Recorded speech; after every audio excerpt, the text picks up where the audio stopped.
Hello everybody! Welcome back to another Jedi Dropouts Productions E3 press conference review. I am your host, Ryan Taylor, and today I'm going to be talking about the first of the press conferences that I got to watch live. Bethesda, they had their big E3 press conference last night, and now when I say live, I was not there. I was in the comfort of my own home, streaming it online. And live tweeting, because I'm live tweeting all these over on Twitter at Shenanigandolph. But let's get into everything that Bethesda announced and revealed and showed off last night in a wonderful, wonderful E3 press conference. I fucking loved it. Now, before they even showed a single game, they got Andrew WK up on stage to perform. And, I mean, Andrew WK is basically like fun embodied. So that was a really good time. I enjoyed that. I love that guy. But the reason they did so is he seems to be the spokesperson for Rage 2, which is going to be released next year in the spring. But they got him up there. He played a song, I'm not sure, I guess from the soundtrack, while a little bit of Rage 2 artwork played, and then they jumped right into a full-on gameplay video. Like they walked through a bunch of gameplay. They talked about the world. They showed a bunch. Rage 2 looks fucking phenomenal. Now this is from Bethesda and Avalanche Studios. Avalanche Studios made a Mad Max game a few years ago, and this looks like a better version of that. Like I don't want to insult the Mad Max game. It was good, but it doesn't look this good. This looks like the world of Mad Max meets Doom. A lot of fun. I never played the first Rage. Maybe it is an underrated gem that I missed, but Rage 2 looks wonderful. I had no intentions, I had no excitement over this game until I watched that gameplay last night, and like it is high on the list now. So yeah, Rage 2 comes out spring of 2019. Then they got into some Elder Scrolls stuff, not the big exciting Elder Scrolls stuff. Elder Scrolls Legends, the card game. Now, it's not that I wouldn't enjoy this, it's just Hearthstone has too much of my heart to try another online card-based game. But they said they're going to be giving Elder Scrolls Legends a visual overhaul, and that it will now be released in the fall of this year. And then they talked about Elder Scrolls Online. It's not a game that I've played a lot of, but I mean it seems to be getting a hell of a lot of content. They announced the next two DLC packs for that, Wolf Hunter and Murkmire, delving into werewolves, which, I mean, werewolves never hurt any franchise. And the Murkmire is going to look into the Argonians. I think I'm pronouncing that right. I'm not that well versed in Elder Scrolls, but that looks great. It's not something I'm probably going to play myself, but it's great that they're showing so much support for this franchise. Then there was the reveal that got me so excited. Doom Eternal is an actual sequel to the 2016... Is it 2016? Yeah, 2016 Doom reboot, which I fucking loved. And number one, this looks fantastic. Number two, I'm glad that they're doing another. And I'm glad they didn't call it Doom 2, which is a hefty title to try and live up to. Doom Eternal looks wonderful. And I'm excited for it. That is basically what I wanted out of this press conference. I know it's not the biggest Bethesda game for a lot of people, but it is the one for me. And then right after that, they were showing off Quake Champions. I was still kind of in my head over Doom Eternal and not paying as much attention, But when they started showing the gameplay for Quake Champions, I was kind of drawn into that. I don't know much about Quake, but that Quake Champions looks like a real throwback multiplayer shooter. It like almost harkens back to the 90s in a way. Like, obviously the graphics look better. It's a little more modern, but I don't know, there's something about the feel of it. Just, it looks like a throwback, which is great. So, who knows? It looks like they're getting a free-to-play coming up this month. I forgot to write down the date for that one. Then they jumped into Prey. There's a new expansion of Prey. I'm not sure if you call it an expansion, DLC. It's a new game mode called Moon Crash. And they, for the first of many times, said this is available tonight, which is something you're going to see a lot of this year, it seems like. Drink every time, I guess. Moon Crash, I don't know exactly what they were talking about because I'm not that familiar with Prey, but it looks like it's sort of a highly replayable game mode that takes a twist on the original game. And then they announced Typhon Hunter, which is going to be a game mode based on Prey that essentially sounds like Prop Hunt, if you're familiar with Gary's mod. Which, I mean, Prop Hunt's fucking hilarious. So, and with the way that Prey works, I mean, it fits really well.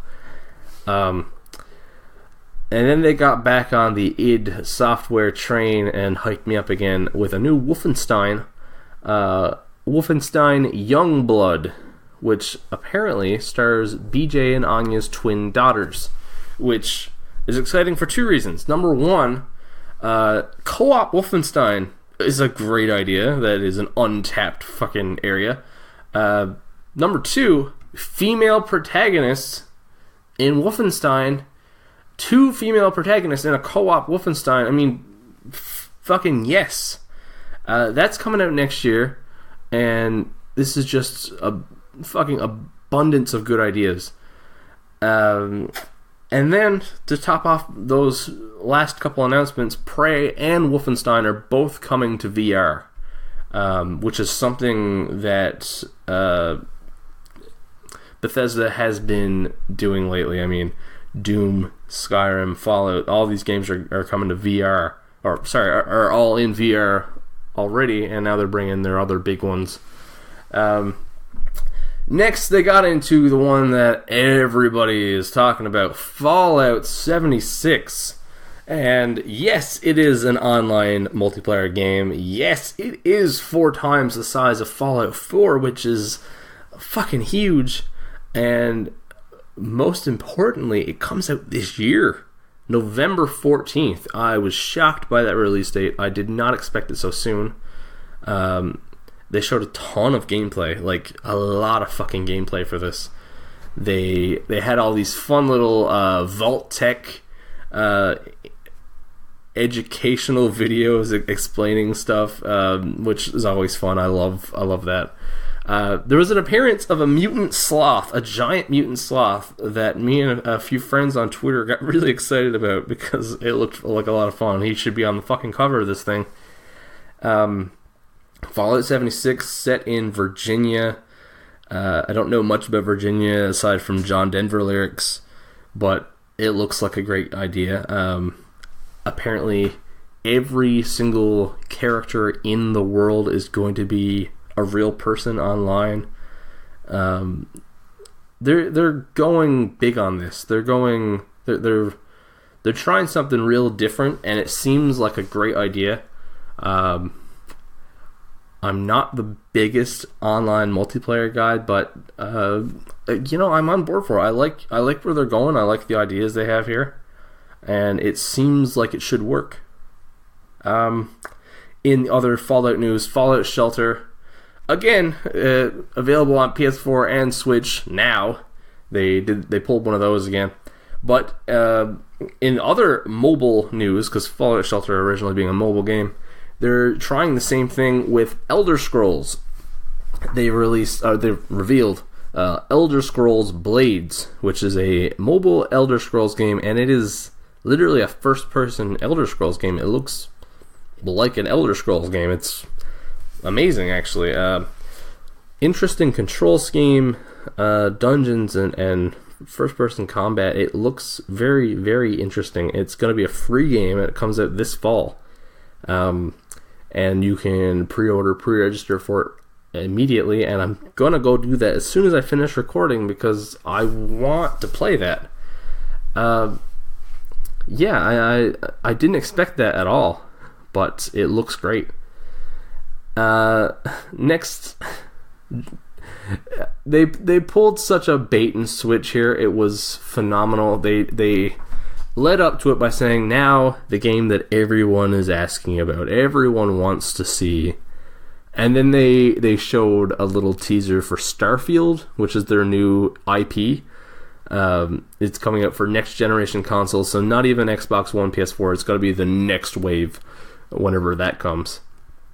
And everyone had their hopes up about an Elder Scrolls 6, and this was what we got. And as soon as everyone was disappointed and let their guard down, they said, oh yeah. And then they showed a teaser for Elder Scrolls 6. I mean, it was just a title and like an overview of a world, but that is enough to hype everybody in that fucking audience. I mean, it's been 6 years since Skyrim, so it's about fucking time we got one. But, yeah. Like, they announced for every franchise they own. Rage, Elder Scrolls, Doom, Quake, Prey, Wolfenstein, Fallout, everything. Everything but, Evil Within, I think, is all they have left there. This was a big fucking press conference for Bethesda. And honestly, my favorite one thus far, this is only the third one, but something else I want to touch on. This was the funniest press conference, the most self-aware E3 press conference I've ever seen. When talking about Fallout, they made a joke about apparently our games can be glitchy. When talking about Rage 2, they made a crack at Walmart for leaking it.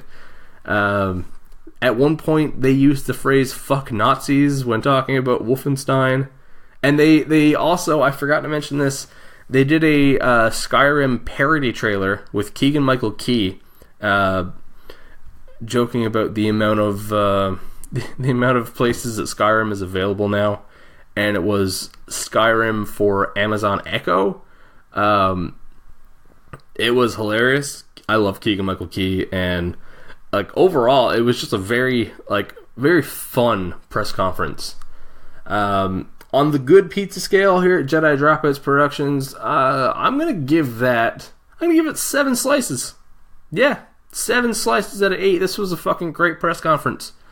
They hit all the right marks. They appealed to anyone who has ever been a fan of a Bethesda game. I think think if you have ever enjoyed anything Bethesda has done, they appealed to you. A lot of fan service here.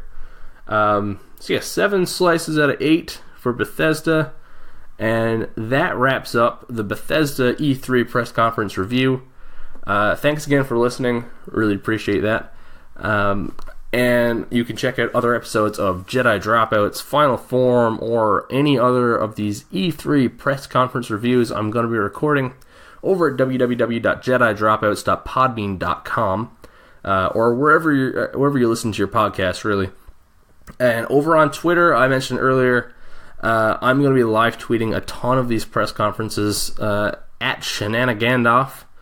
I